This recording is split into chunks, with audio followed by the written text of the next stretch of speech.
இன்றுடன் பிரச்சாரம் ஓய்கிறது. 2026 சட்டமன்ற தேர்தல் என்பது ஒரு எளிமையான கணக்கில் 2024 நாடாளுமன்ற தேர்தலை போல உப்புசப்பின்றி அன்ன போஸ்டா ஜெயிக்குதுப்பா ஆளுங்கட்சிங்கிற லெவல்ல தான் இருக்க வேண்டியது. திமுக தன்னுடைய தொடர் வெற்றிகளுக்கு எதுவெல்லாம் காரணமோ அதையெல்லாம் இன்னமும் வலுவாக்கி களமிறங்குகிறது. குறிப்பா பாஜகவுடைய அட்டூழியங்கள், தமிழ்நாட்டு மீதான ஓரவஞ்சனைகள், அதை தேர்தல் காலத்துல கூட அடக்கி வைக்க முடியாம டீலிமிட்டேஷனை மறுபடியும் கொண்டு வந்து நாடாளுமன்றத்துல பில்லுல செருப்படி வாங்கி இது தமிழ்நாடு முழுக்க போய் சேர்ந்திருக்கு. டீலிமிட்டேஷன் விவகாரம் பிரச்சாரத்தை விட்டுட்டு முதலமைச்சர் வந்து அதை பிடிச்சி எரிச்சு போராட்டத்தில் இறங்கின்ற அளவுக்கு வந்து சீரியஸான இஷ்யூவை வேணும்னே கொண்டு வராங்க. ஸோ தன்னுடைய கோர் ஏரியாவை எல்லாம் இன்னும் ஸ்ட்ரென்தன் பண்றதுக்கான வாய்ப்புகளையும் பாஜக வழங்கியிருக்கு. திமுக அதை முழுமையாக பயன்படுத்தி கொண்டு ஒரு தேர்தலை சந்திக்குது. அதிமுக தன்னுடைய தொடர் தோல்விகளுக்கு எதெல்லாம் காரணமோ அதையெல்லாம் சரி செய்ய முயற்சி பண்ணுச்சு. ஆனா அந்த முயற்சி அதை மேலும் சிக்கலாக்கி இருக்கிறதுங்கிறதான் பார்க்கக்கூடிய விஷயம். ஏன்னா சசிகலா கடந்த முறை எப்போதும் இல்லாத அளவுக்கு தன்னுடைய கோர் ஏரியால எல்லாம் கேண்டிடேட்டை போட்டு வேன் ஏறி போய் பிரச்சாரம், அதுவும் வந்து எடப்பாடி செய்த துரோகங்கள்னு தன்னுடைய திண்ணைக்கிழவி இப்போ புரணி லெவல் பிரச்சாரத்தை தீவிரமா பண்ணிக்கிட்டு இருக்கு. அது ஒரு பக்கம். அண்ணாமலை ஆதரவாளர்கள்ங்கிறவங்க பாஜக உருப்படியா தமிழ்நாட்டு இனிமேல் விளங்காது, இது வந்து வேலைக்கே ஆகாது. அண்ணாமலையுமே பெருசா இன்ட்ரெஸ்ட் காட்டுறதுல அவரு சீட்டும் வாங்கல. நீங்க கூப்பிடுங்க வர்றேன், ஒரு 2 ஹெலிகாப்டர் படிச்சாப்ல. ஆமா அவ்வளவுதான். என்னன்னு வச்சுக்கிறது இருப்பாங்கல்ல, அந்த மாதிரி ஒரு அரசியல். பாமகவுடைய நிலைமை ரொம்ப கொடூரம். அவர் நேத்துல இருந்து வீடியோ ஒண்ணு போட்டு உருக்கமாக ஒரு காணொலி பதிவும் ராமதாஸ் போட்டார். எல்லாருக்கும் பையன் பிறக்குது, எனக்கு மட்டும் இப்படி ஒண்ணு வந்து பிறந்திருக்கே அப்படிங்கிற ரேஞ்சில. எம்கேஎஸ்ஐ பார்த்து புள்ளைன்னு பெத்தா அவரு மாதிரி பெக்கணும் அப்படின்னு கலைஞருக்கு எலிவேஷன், கலைஞருக்கு மேல அவர் மகனுக்கு எலிவேஷன்லாம் கொடுத்து எனக்கும் வந்து ஒன்று பிறந்திருக்கே பீடக்க சருமயம், இது மாம்பழமே இல்லை, இதுல விஷம் ஏறிடுச்சு, நான் பண்ண தப்பே இவனை பெத்ததுதான் அப்படின்னு கிட்டத்தட்ட சின்ன கவுண்டர்ல பங்களா கவுண்டர் கிளைமேக்ஸ்ல அலறது மாதிரி அவர் வந்து அலறிட்டு இருக்காரு. இது வந்து அந்த பகுதிகளில் கண்டிப்பா, ஏன்னா அந்த கட்சியுடைய நிறுவனர், அந்த கட்சிக்கான அடையாளமே அவர் தான். அவருக்கு துரோகம் இழைத்து விட்டு அதுவும் தன்னுடைய மருமக ஜெயிச்சா அது தர்மபுரியா இருக்காது அதர்மபுரியா இருக்குங்கிற அளவுக்கு அவர் பஞ்சு பேசி விடுறாரு. எந்த அளவுக்கு இவர்கள் அவரை டார்ச்சர் செய்திருக்கிறார்கள் இது தெரியுது. அது அந்த வாக்கு வங்கியில் ஒரு கணிசமான உடைப்பை ஏற்படுத்தும் தான் பார்க்க வேண்டியது. சோ அதிமுக 2021 தேர்தலில் தன்னுடைய கூட்டணியால் திமுக கூட்டணியுடைய வாக்கு பலத்தை தாண்ட முடியாததற்கான காரணங்கள் இன்னமும் அப்படியே இருக்கின்றன. இன்னும் சொல்ல போனா இன்னும் அது கொஞ்சம் டேமேஜ் ஆயிருக்குங்கிறது தான் இப்ப நான் பட்டியலிட்ட விவகாரங்கள் மூலமா தெரிஞ்சுக்கிறது. இதையெல்லாம் தாண்டி எடப்பாடி பழனிசாமி இன்னைக்கு வந்து ஃபைனலா ஒரு வீடியோ ஊர்ல போய் அழுதுட்டாரு. எடப்பாடியில என்னைய வந்து கையை வச்சுக்கிட்டு, ஆமா கல்லாப்பட்டியில் உட்கார்ந்த மாதிரி இறுதி யுத்தம் அப்படின்னு ஒரு முழக்கம் ஒண்ணு வச்சிருக்காரு. அவருக்கு இந்த தேர்தல்ல இந்த இறுதி முழக்கம், போர் முழக்கம் இடுவதற்கான எந்த விவரமும் தெரவசோ அவருக்கு இல்லைங்கிறது தான் இதுல தெரிய வருது. இதையெல்லாம் தாண்டி இதுல ஒரு அதிர்ச்சி இருக்கு. மே 4ஆம் தேதி இதுல ஒரு அலை இருக்கு, அண்டர் கரண்ட் ஓடுது, சுனாமி வருது, இப்படி எல்லாம் ஊடகங்கள் வந்து மயிர் இருக்கு, மண்ணாங்கட்டி இருக்கு. கடைசி 2 நாளா பாத்தீங்கன்னா ஒரு சேஞ்ச் தெரியுதா அப்படின்னு கேக்குறேன். எங்கடா தெரியுது? இதெல்லாம் உருட்டுவதற்கான ஒரே ஃபேக்டருங்கிறது வந்து விஜய் தான். விஜய் இல்லைன்னா இந்த தேர்தல் 2024 தேர்தலை போல இது எதுக்கு உருட்டிக்கிட்டு ஓபன் பண்ணுங்க அப்படிங்கிற ரேஞ்சில தான் இருக்கும். பொட்டியை திறக்கும் வரைக்கும் இந்த விஜய் ஃபேக்டரை வைத்து இவர்கள் அணத்தி கொண்டுதான் இருப்பார்கள். விஜய்க்கு விழப்போகிற அந்த வாக்கு சதவீதத்தை வைத்து தமிழ்நாட்டுக்கும் உத்தரப்பிரதேசத்துக்கும் பீகாருக்கும் என்ன வேறுபாடு அப்படிங்கிற கேள்விகள்லாம் வந்து இந்த தரப்பிலிருந்து, முற்போக்கு தரப்பிலிருந்து எழுவதையும் சமூக வலைதளங்கள்ல பார்க்க முடியும். எங்கே வீழ்ந்தோம் பெருமையா சொல்லிக்க முடியுமா இந்த பைத்தியங்கள்லாம் வச்சு? நேத்தெல்லாம் வந்து இளம் பெண்கள் நசுங்கி சாகுறாங்க. போலீஸ்காரர் ஒருத்தர் உள்ள போய் அவருக்கு வழி இல்லை, அவரை இந்த பசங்க இருக்கானுங்களா ஆம்பளை பசங்க, அவனுங்க வந்து டிவிக்கு கத்தி அவரை டீஸ் பண்றானுங்க. இந்த ஃபர்ஸ்ட் நாள் ஃபர்ஸ்ட் ஷோவுக்கு மிரட்ட போலீஸை வந்து வர வச்சிருக்கிறது தேட்டருடைய பாதுகாப்புக்கு. இவனுங்க பண்ற அட்டூழியத்துக்கு அவர் லத்தி எடுத்து நீட்டுனா அந்த நடிகன் பேரை சொல்லி கூட்டமா காட்டுற ஒரு மாப் மென்டாலிட்டி இருக்கு வந்து அதை காட்டுறானுங்க. அவரு நின்னுட்டாரு, ஒன்றும் பண்ண முடியாது. இத்தனை 1000 பேர் இருக்கக்கூடிய கூட்டத்துல நடுவுல சிக்கி இருக்காரு அவரும். அதற்கு பிறகு அதுல ஒரு பொண்ணு மயக்கம் போட்டு உழுகுது, அதை காப்பாத்துறதுக்கு அந்த ஆள் தான் போறாரு. இந்த கத்துனவன் ஒருத்தனுமே அந்த பிள்ளைய காப்பாத்துறதுக்கெல்லாம் வரப்போல. இதெல்லாம் பார்க்கும்போது என்னடா கொடூரமா இருக்குது, என்ன ஒரு மானங்கெட்ட பொழப்பு. இதையெல்லாம் குளோரிஃபை பண்றாங்கல்ல இந்த கூட்டத்தை, இது யாருக்கும் கிடைக்காத கூட்டம்னு. இந்த குளோரிஃபை பண்றவங்க தன் வீட்டு பெண்டு பிள்ளைகள் இந்த மாதிரி போய் கூட்டத்துல நசுங்கி சாவதற்கு அனுமதிப்பார்களா அப்படின்னா அது செய்ய மாட்டாங்க. அப்போ ஊரான் வீட்டு பிள்ளைகள், யாரோ வீட்டு பிள்ளைகள் இப்படி சாவது, அப்படி சாவதன் மூலமாக ஒரு பொலிட்டிக்கலா வந்து நம்மளுடைய அரிப்பை தீர்த்து கொள்ள முடியுமான்னு தான் இந்த தரப்பு எல்லாம் பார்க்குதுன்னு வைங்க. சோ அது இந்த பக்கம் ஏற்படுத்தக்கூடிய பாதிப்பு என்னன்னா, இது என்னது, இது தமிழ்நாடு தானா, தமிழ்நாட்டுல இப்படி ஒரு கசடுகள் இருந்து கொண்டுதான் இருக்கிறதா? அதெல்லாம் இருக்கதான் செஞ்சு. ஜெயலலிதா ஆட்சி பண்ணல, எம்ஜிஆர் ஆட்சி பண்ணலையா? நேற்றைக்கு ஒரு த்ரெட் ஒண்ணு கண்ணில் பட்டுச்சு. வேலையாரு பச்சை குத்திக்க சொன்னாரு, ஊரே குத்திக்கிட்டாங்க. எந்த லெவலுக்குன்னா இதை விட ஓஜி அவங்க. இவனே அந்த ஜனநாயகன்ல பச்சை குத்தி இருக்கான்ல, டிவிக்கேன்னு குத்தி இருக்கான். அவன் ரியலா குத்தணும்ல, அந்த ஒரு கட்சி தானே நீ ஆரம்பிச்சிருக்க, நீ கட்சி மாற போறது இல்ல, உனக்கு எந்த பயமும் இல்ல, உன் கட்சி பேர் தானே அது, நீ குத்தணும் இல்ல. நீ வந்து இங்க்ல எழுதிட்டு ஷூட்டிங் முடிச்சுட்டு கழுவிட்டு புல்லாண்டு சட்டை போட்டு போயிட்ட. ஆனா இந்த தற்கொலைக்கு எத்தனை பேரு இத கையில பச்சை குத்த தொடங்கி இருக்குது. அந்தால் சொல்லி செஞ்சாரு, பிராங்கா சொல்லிட்டாரு எம்ஜிஆர், எனக்கு அதுக்கும் பயங்கரனால சினிமாவில வச்சு பண்ண வச்சுட்டா அப்படின்னு வைங்க. இப்போ நேற்றுக்கு ஒரு த்ரெட் ஒன்று கண்ணில் பட்டுச்சு. நம்ம வந்து வேலை செய்யக்கூடிய இடங்கள்ல, சாலைகள்ல, கடைகள்ல, விளையாட்டு மைதானங்கள்ல இந்த ஜென்சி தலைமுறையினரை நாம் தொடர்ச்சியாக சந்திக்கிறோம். நீங்க பெரும்பாலும் unruly, rough, disobedient and unhelpful, அதாவது அடங்காதவர்களாக, முரட்டுத்தனமானவர்களாக, கீழ்ப்படியாதவர்களாக, உதவாதவர்களாகவும் காணப்படுகிறார்கள். முட்டாள்தனமாகவும் பகுத்தறிவற்றவர்களாகவும் கூட இருக்கிறார்கள். இந்த டிவிகே போன்ற கட்சிகள் இவர்கள் ஒன்று கூடி தங்களுடைய குரலை வெளிப்படுத்த ஒரு தளத்தை உருவாக்கி கொடுக்குது. அது உண்மைதான். நம்ம ஏற்கனவே பல முறை பேசியிருக்கோம். தமிழ்நாட்டில் சாதி கட்சிகள் ஒரு பேரெழுச்சியாக எழுவதை 80-90களில் அதுக்கு முன்பு இருந்தே ரசிகர் மன்றங்கள் அந்த இடத்தை எடுத்துக்கிச்சு. பசங்களுக்கு என்ன தேவை? பணக்காரர்கள் கூடுவதற்கு கிளப்பு தேவை, லைன்ஸ் கிளப்பு தேவை, தாங்கள்லாம் ஒண்ணுன்னு சொல்லிக்கிறதுக்கு போய் உட்கார்றதுக்கு ஒரு இடம். இந்த ஏழைகளுக்கு என்ன இருக்கும்னா, ஒண்ணு சாதி கட்சியுடைய அலுவலகத்துல போய் சாதியாய் திரளணும், அப்போ இல்லைன்னா ஒரு போர்டை வச்சுட்டு சினிமா நடிகனுக்கு ரசிகன்னு சொல்லிட்டு அதுக்குள்ள உள்ள உட்காந்து கேரம் போர்டு ஆடணும். இதுதான் அது பணக்கார வெர்ஷன், இது ஏழை வெர்ஷன். இது இல்லைன்னாலும் இந்த தேவையை தீர்ப்பதற்கு வேற ஒன்று இலத்தான் வேணும்னு வைங்களேன். இப்ப இந்த மாதிரி கட்சி வந்து இதற்கான ஒரு தளத்தை உருவாக்குது. காலத்துல ஆதிபராசக்தி சொல்லிட்டு பெண்களுக்கு அது ஒண்ணு இருந்துச்சு. இப்ப அதனுடைய விழுக்காடு ஆட்சியை தீர்மானிக்க அளவுக்கோ அல்லது ஆட்சிக்கு வரக்கூடிய அளவுக்கோ இல்லைனாலும் ஃபியூச்சர்ல இது வளர்ந்து கொண்டே போச்சுன்னா தமிழ்நாட்டுடைய ஃபேப்ரிக் என்ன ஆகும் அப்படிங்கிற பத்தி ஒரு த்ரெட்டுன்னு வைங்களேன். இது நடக்கிறது. மறுபக்கம் வந்து அதிமுக இன்றைக்கு அதிமுகவுடைய ட்ரோல் பேஜ் வளர்த்திருப்பாங்க. அவங்க வந்து why we student vote for TVK in this election அப்படின்னு ஒரு இள வயசு பையனை உட்கார வச்சு, விஜய் அண்ணா நல்லவர் தான், அவருக்கு நல்ல நோக்கங்கள்லாம் இருக்கு, இருந்தாலும் நாம் அவருக்கு ஓட்டு போடக்கூடாது, ஏன்னா திமுகவுக்கு அது ஃபேவரா போயிடும், திமுகவை ஒழிக்கணும்னா நீங்க பாஜக அதிமுகவுக்கு தான் ஓட்டு இந்த கூறு எப்ப வந்திருக்கு பாருங்க. நாளைக்கு வாக்குப்பதிவு, இப்ப உட்கார்ந்து வீடியோ போட்டு காட்டிட்டாங்க தூக்கிட்டாங்க, சிந்தித்து வாக்களியுங்கள் மக்களே அப்படின்னு இப்ப உட்கார்ந்து போட்டுட்டு இருக்கானுங்க. எனக்கு என்னன்னா, இது ஒரு 15% வாக்கு வருதுன்னா இதுல அச்சப்படுவதற்கு என்ன இருக்கு? அது கூடலாம் குறையலாம், அதெல்லாம் விஷயம். தமிழ்நாட்டில் இருக்கக்கூடிய இளைஞர்களுக்கு அரசியல் புரிதல் இல்லாமல் கிட்டத்தட்ட எனக்கு அது வந்து கிளையில உட்கார்ந்துட்டு தான் உட்கார்ந்துருக்க பக்கமே வெட்டி கீழே உழுவக்கூடிய ஒரு முட்டாள்தனமா தான் அது தெரியுது. ஒரு லைப்ரரி இருக்குன்னா லைப்ரரியை எரிச்சு ஒருத்தன் குளிர் காஞ்சான்னா எப்படி இருக்கும்? அவன்கிட்ட நீங்க போய் என்ன டே அது லைப்ரரிடா, 1000 வருஷத்துக்கு இருக்க வேண்டிய அறிவுடா, அதை போய் எரிச்சிட்டு குளிர் காஞ்சிட்டு கேட அறிவு கேட்டவனேன்னு சொன்னா அவனுக்கு தெரியாது. இந்த மனநிலையில தான் அவனுங்க இருக்கிறானுங்க. இந்த வாக்குகள் ஏன் விழுது? தமிழ்நாட்டுல வந்து இந்த தற்கொலைகள்லாம் விஜயா உருவாக்குன அப்படி கிடையாது. தற்கொலைகள் எப்போதும் எல்லா சமூகத்திலும் இருக்க மாதிரி இங்கேயும் இருக்காங்க. இவங்களை எல்லாத்தையும் ஒரு குடை கீழே திரட்டி இவங்க எல்லாம் ஒரே கம்பெனி நம்ம ஆளுகன்னு காட்டுற வேலையை தான் விஜய் பார்த்துக்கிட்டு இருக்காப்ல. இந்த ஃபேரி டெய்லில் பேக் பைப்பர் கதை படிச்சிருக்கீங்க?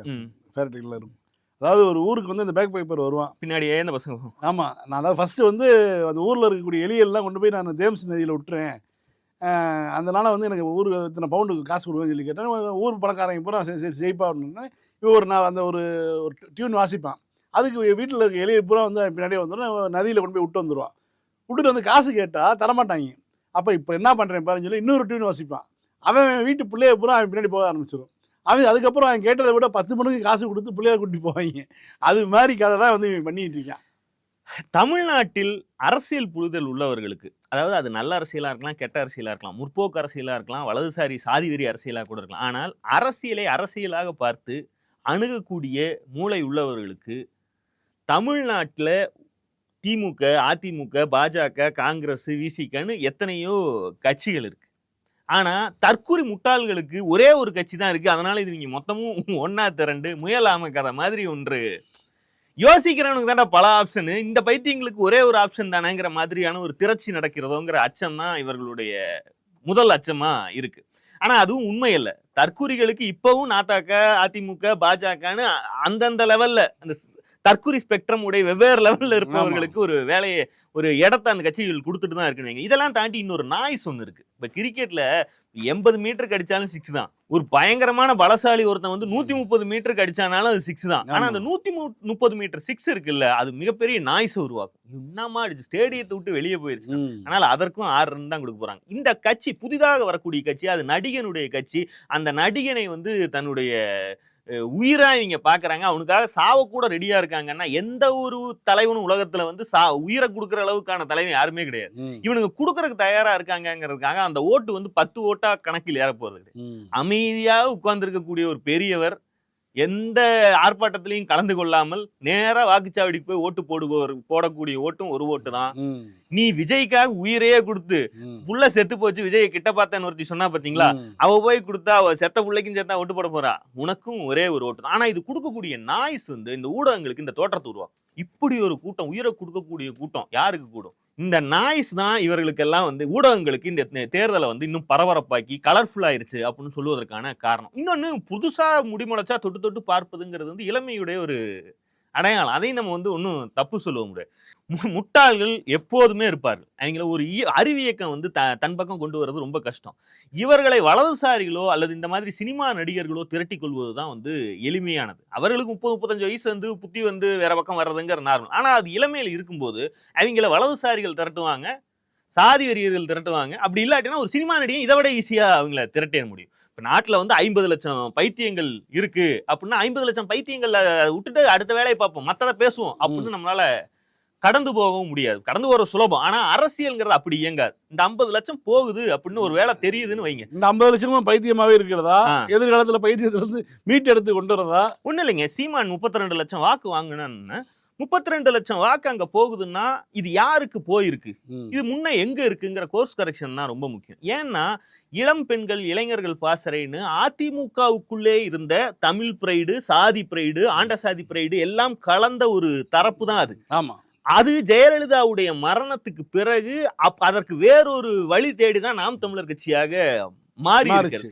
இதை திரும்ப வாங்குவதற்கு என்ன வழின்னு அவங்களால யோசிக்க முடியல. அந்த செட்டப்பே வந்து அதிமுகவுல எடப்பாடி தலைமையில இல்ல. இதுல வந்து ஒரு 50 லட்சம் நீங்க ஒரு உதாரணத்துக்கு ஒரு கணக்கு எடுத்துக்கிட்டீங்கன்னா, இதுல 2 லட்சம் பைத்தியம் தான் வந்து விஜய் எங்க போனாலும் போய் சாவறதுக்கெல்லாம் ரெடியா இருக்கும். இன்னொரு 2 லட்சத்துக்கு தமிழ்நாட்டுல ஓட்டே இருக்காது. இன்னொரு 2 லட்சத்துக்கு வந்து ஓட்டு போடுற வயசே வந்திருக்காது. அப்போ இது ஒரு சில லட்சம் இருக்கக்கூடிய கும்பல் தான் நேர்ல போறது, போய் விழுகிறது, இணையம் முழுக்க வந்து விசில் அடிச்சிட்டு இருக்கிறது, இது எல்லாமே. அப்போ மீதி வந்து எஸ்டாப்ளிஷ்ட் பார்ட்டி 2 இருக்கு, 50 வருடம் 60 வருடம் ஆண்டு இருக்குன்னா இவர்கள் மீது இருக்கக்கூடிய குற்றச்சாட்டுகள் மனதுல பதிந்து அதனால ஒரு மாற்றம் வேணும் அப்படின்னு தேடுவது. அந்த குற்றச்சாட்டுகள் என்னன்னா, நீங்க ஊழல், அரசியல் வியாபாரமா இருக்கு, வெளிநாடெல்லாம் எவ்வளவு சூப்பரா இருக்கு, இங்க நெப்போட்டிசம் இருக்கு, இப்படி பல்வேறு குற்றச்சாட்டுகள் மாற்றி மாற்றி சொன்ன குற்றச்சாட்டுகள்லாம் சப்கான்சியஸா மைண்ட்ல போய் பதிஞ்சுட்டே இருக்கும். தமிழ்நாட்டுல இதெல்லாம் பிரச்சனையா இருக்கு. இந்த பிரச்சனைகளுக்கெல்லாம் காரணம் இந்த ஆண்ட 2 கட்சிகள் தான். எனவே மாற்றம் வேணும். ஜூஸ் தானே குடிக்கிற, எப்பவுமே சோறு தானே திங்கிற, அப்ப வேற ஏதாவது திங்கலையாமாங்கிற மாற்றம் அந்த கேள்வி நீங்க கேட்டீங்கன்னா கூட அது அவங்க மூளைக்குள்ள போய் சேராது. குற்றச்சாட்டு இருக்குதானே, இந்த புகார்கள்லாம் இருக்குதானே, இந்த தப்புகள்லாம் நடக்குது தானே, எனவே இந்த தப்பெல்லாம் இன்னும் அவர் எதுவும் பண்ணலையே, அவர் வேற தப்பெல்லாம் பண்றாரு, இவருக்கு அறிவே இல்லையே, அதை பத்தி நீங்க பேசாதீங்க, இதெல்லாம் இருக்கு, எனவே எனக்கு மாற்றம் வேணும் அப்படின்னு பேசுவாங்க. ஏன் இந்த குற்றச்சாட்டுகள்லாம் குற்றச்சாட்டுகளாகவே இருக்கு, ஏன் மாறல அல்லது ரொம்ப மெதுவா மாறுதுங்கிற கேள்வி ஒன்று இருக்கு. ஏன்னா பாஜக ஒன்றை சொல்லுது, ஊழலை பத்தி பாஜக பேசுனா பாஜக ஊழலை பற்றி பேசலாமா அப்படிங்கிற ஒரு கேள்வி இருக்கு.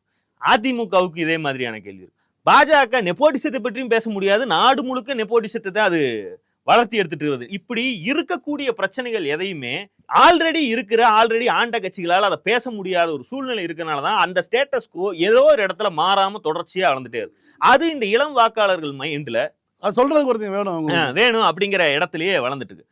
சோ இது வாக்குகளாக உயரும் போது, இந்த தரப்பு வளர்ந்து இது ஒரு வாக்கு வங்கியாக உயரும் போது, யாருக்கு இந்த வாக்கு வங்கி ஆபத்தை உருவாக்குகிறதோ, யாரிடம் வந்து இந்த வாக்கு வங்கி போயிருக்குன்னு ஒரு கட்சி உணர்தோ, அந்த கட்சி தன்னை மாற்றிக்கொள்ள வேண்டிய தேவை தானாகவே உண்டாகும்.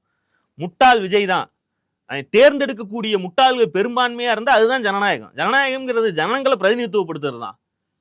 தமிழ்நாட்டுல மெஜாரிட்டி முட்டாள்களா இருந்தா அவங்களை ஆளுவதற்கு முட்டாள் தான் இருக்க முடியும். புத்திசாலி எப்படி அவங்களை பிரதிநிதித்துவப்படுத்த முடியும்? அப்போ தமிழ்நாட்டில் ஒரு சீட்டு கூட ஜெயிக்கிற அளவுக்கு முட்டாள்கள் பெரும்பான்மை இல்லைங்கிறது தான் இன்றைக்கு இருக்கக்கூடிய ஒரே ஒரு ஆறு. ஆனால் அது ஒரு கட்சியுடைய வாக்கை உடைக்கும் போது அந்த கட்சி தன்னை திருத்திக் கொள்ள முயல வேண்டும். அதிமுக ஆட்சியாக இருந்தா இப்போ நடந்து கொண்டிருப்பது, கட்சி ஆரம்பிக்கிறதே ஒரு நடிகனுக்கு ரிஸ்க். ஏன்னா நீ யாரு கூட போட்டி போடணும்? திமுகவோட போட்டி போடணும். திமுக எதிர்கட்சியாக எப்படி செயல்படுங்கிறது கட்சி ஆரம்பிக்க ஆசை இருக்கக்கூடிய எல்லா நடிகனுக்கும் தெரியும். அதுலவே அவங்க கூட சண்டை போட முடியுமா? அதனாலதான் அவங்க என்ன செய்யறாங்கன்னா, திமுக ஆளுங்கட்சியாக இருக்கும்போது எப்போதுமே தூங்கி வழிந்து கொண்டே இருக்கிற, எதிர்கட்சியாக எப்படி செயல்படணும்னே தெரியாத, எதிர்ப்பு என்றால் என்னவென்றே தெரியாத அதிமுகவுடைய இடத்தை எப்படி கபலீகரம் செய்ய முடியும் மட்டும் இங்க யோசிக்கிறாங்க. இப்ப நாளைக்கு அதிமுக ஆட்சிக்கு வந்தால் திமுகவோடு போராட்டத்துல வந்து ஸ்பேரிங் போட்டு ஜெயிக்க முடியாது. ஆனால் மீண்டும் அதிமுக தோற்றால் இந்த கட்சிகள் வளருவதற்கான வாய்ப்பு அதிகமாயிட்டே போகும். இந்த விளையாட்டுல அதிமுக கூட ஈஸியா ஸ்பேரிங் போட்டு ஜெயிக்கவும் முடியும். தோல்விகள் தான் வந்து திமுகவை உருவாக்கி இருக்கு. நீங்க 2016 கூட்டணிகள் விஷயமாகட்டும், தலைமை திமுகவுடைய தலைமை யாருடைய கட்டுப்பாட்டில் இருக்கிறது, இது எல்லாத்தையும் செக் பண்ணி பார்ப்பதற்கு ஒரு கோர்ஸ் கரெக்ஷனை திமுகவே செய்து 2011 படுதோல்விக்கு பிறகு கோர்ஸ் கரெக்ஷன் பண்ணதுனாலதான் 2016 90 இடங்களை பெற்று வந்து தமிழ்நாடு சட்டமன்ற வரலாற்றிலேயே இவ்வளவு வலிமையான எதிர்கட்சி இல்லைங்கிற அளவுக்கு ஒரு இடத்துக்கு வர முடியும். அது இது இந்த பாதை வெற்றியை தருகிறதுன்னு தெரிஞ்சதுனாலதான் அதே பாதையில போய் 21 அவங்க ஆட்சியவே பிடிக்க முடியும். இதுதான் வந்து ஒரு கட்சி தோல்வியிலிருந்து கற்றுக்கொண்டு மேலே எழுவதற்கான வழி. இதே இந்த பக்கம் எடுத்து வச்சு அதிமுகவுக்கு பாருங்களேன், ஜெயலலிதா இறந்துச்சு, உங்களுக்கு வந்து அந்த இடைத்தேர்தலையே சட்டமன்ற தேர்தலை மட்டும் காசு கொடுத்து ஜெயிச்சுக்கிறது எப்படின்னு பார்த்துட்டு நாடாளுமன்ற தேர்தலை விட்டீங்க. நாடாளுமன்ற தேர்தலில் 39 தோற்றாச்சு, 21 சட்டமன்ற தேர்தலையும் தோற்றாச்சு. தோற்ற உடனே ஏன் தோற்றோம் என்று அதிமுக தன்னை திருப்பி பண்ணுச்சா? பாஜகவால தோற்றோன்னு ஊர் ஃபுல்லா சொன்னே இல்ல. அதற்கு அடுத்த தேர்தல 2024 தேர்தலை தான் நீங்க திமுகவுடைய 2016 தேர்தலோட ஒப்பிட்டணும். மீண்டும் தோல்வி கிடைச்சது. ஆனா உங்களுக்கு என்ன கிடைச்சது? உங்களை கட்சிக்குள்ளிருந்து எதிர்க்கக்கூடிய எல்லா குரல்களையும் வெளியேற்றிட்டு இரட்டை இலை உங்களுடையது, இரட்டை இலையுடைய கோர் 20% வாக்கு எடப்பாடி பழனிசாமிக்கு உங்க கைக்கு கொண்டு வந்து கொடுத்தாங்கல்ல. இந்த விதனல்ல வச்சுட்டு எப்படி வளர்றதுன்னு பார்க்காம 3வது மாசம் நீங்க என்ன செஞ்சீங்கன்னா, எந்த பாஜகவால் தோற்றதாக நாங்க சொல்லல, ஊரா போய் நீங்களே சொன்னீங்களோ அந்த பாஜகவோடு மீண்டும் போய் கூட்டணி வச்சீங்க. என்ன காரணம்னா, இவர்களால கூப்பெல்லாம் வந்து தாங்கிக்க முடியாது. அதிகாரம் இல்லை என்றால், பணம் வரவு இல்லை என்றால் இந்த கட்சி இருக்காது, அவர்களால் இயங்க முடியாது. கீழ இருந்து அவருக்கு பிரஷர் வருது, கூட்டணி வைங்கிறது இல்ல. திமுக 5 வருஷத்துக்கு மேல ஆட்சியில 2வது டைம் வந்தது இல்லைன்னு சொல்றாங்க இல்ல. இவங்களால 5 வருஷத்துக்கு மேல ஆட்சி இல்லாம இருக்க முடியாது. இப்ப பாருங்க என்ன நடக்குது. இப்ப 3 கூப்புகளை எல்லாம் பார்த்த இயக்கம். எந்த தொண்டனும் நம்ம அப்பனங்க தாத்தங்க காலத்திலயும் அந்த கட்சி விட்டு போறது இல்லை. இன்னைக்கு நான் திமுக கூப்புல போச்சுனாலும் இந்த திமுக விட்டுட்டு விஜய்க்கோ அல்லது அதிமுகவுக்கோ ஓட்டு கேட்க போறேன் கிடையாது. நாம் இந்த கட்சியை ஆதரிப்பது இதனுடைய சூத்திர அரசியலுக்காக. சூத்திர அரசியலுடைய தேவை எது வரைக்கும் இருக்கிறதோ, கடைசி பார்ப்பான் சூத்திரனை சுரண்டும் காலம் வரைக்கும் திமுகவோட தேவை இருக்குன்னு அந்த திமுகவை நம்ம ஆதரிக்கும். இப்படியான ஒரு ஐடியாலஜிக்கல் பேக்கப் வந்து இல்லாத கட்சிகள் இந்த நிலைமைக்கு தான் போய் சேரும். தற்கூரிகள் ஓட்டு ஒரு பக்கம் திரளுதுன்னா அதுங்களை வாங்குறதுக்கு நீ என்ன பண்ணணும் தான் நீ பார்க்கணும். முதல்ல இந்த தேர்தலிலும் நீங்கள் திருத்திக்கொள்ள, அதிமுக தன்னை திருத்திக் கொள்ளாவிட்டால் இது அங்க போய் சேகரமாவதை வந்து தடுக்கவே முடியாது. இல்லை, இந்த இடத்துல வந்து விஜய் வளர்றாரு, விஜய் வராருங்கிற செய்திகள்லாம் வந்து யாருக்கு கெட்ட செய்தினா அதிமுக கெட்ட செய்தி. ஏன்னால் 5 ஆண்டுகளுக்கு மேலே வந்து அதை உயிர்ப்பித்ததாக இதுவரைக்கும் சரித்திரமே இல்லை. இதுதான் முதல் முறையாக ஒரு ஆசிட் டெஸ்ட் நடக்க போகுது அவங்களுக்கு. இது வந்து என்ன சொல்ல போகுதுங்கிறது எல்லாரும் என்ன சொல்றாங்கன்னா, திமுக 2வது வாட்டி ஜெயித்ததே இல்லை. உண்மைதான், திமுக 2வது வாட்டி ஜெயிக்கல, 3வது வாட்டி ஜெயிக்கலினாலும் அந்த கட்சி எழுந்து வந்துடும். ஆனா கட்சி ஆரம்பிச்சதுல இருந்து நீங்க 5 வருஷத்துக்கு மேல பவர் இல்லாம இருந்ததே கிடையாது. இப்ப அதான் நடக்க போகுது.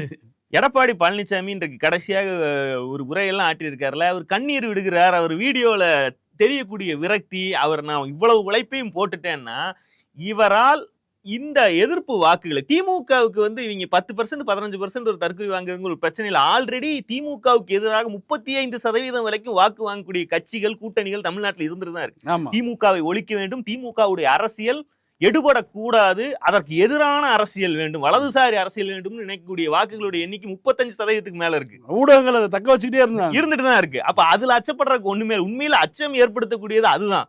இது இன்னைக்கு இருக்கும், நாளைக்கு போகும். இதை இவர்கள் கவரணும்னா இவங்க தன்னை திருத்திக்கணும். அதிமுக இன்றைக்கு திருத்திக் கொள்ளவில்லை என்றால் அந்த இடத்தை இவங்க கபலீகரம் செய்வதற்கு அதற்கு பொறுமை இவருக்கு இருக்கா இல்லையான்னு தெரியல. ஆனா இவங்க பயத்தோடயே தான் கடைசி வரைக்கும் இருக்க வேண்டிய தேவை வரும். மீண்டும் சந்திப்போம். லைக் பண்ணுங்க, ஷேர் பண்ணுங்க, சப்ஸ்கிரைப் பண்ணுங்க, கமெண்ட் பண்ணுங்க. பாலிடிக்ஸ் பேசுறோம். பாலிடிக்ஸ்